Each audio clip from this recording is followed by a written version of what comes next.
For parents, it seems like the to-do list never ends. Penquis, alongside other local organizations, were in Bangor today to hopefully lend a helping hand. Grace Bradley takes us there.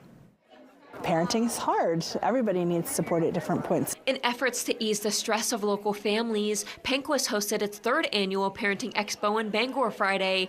The event also included their first community baby shower, featuring raffle items and free diapers, wipes, and baby shampoo. Our Maine Families Home Visiting Program and our Prevention Council have partnered with our state public health nursing for the last couple of years to bring this program together. We're in the homes with families providing that home visiting support, and we know when we hear about the challenges that they're having or the struggles, and really want to be able to have all of those services kind of together where families can come and learn and hear about what programs might benefit them or what things are available to them. I had a great conversation with someone who didn't know what our program does or the extent of the support that we provide.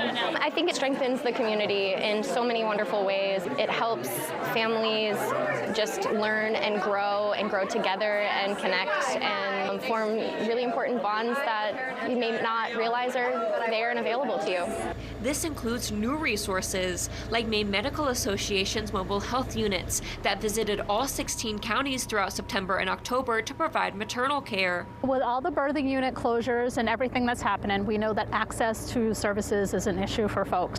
Moms tend to, make sure the families are having what they need. So if we can meet them kind of where they're at places they're at, and provide them with what they need, I just feel like that takes some of the burdens off the moms that, we can be able to provide for them. Grace Bradley, WABI News, Bangor.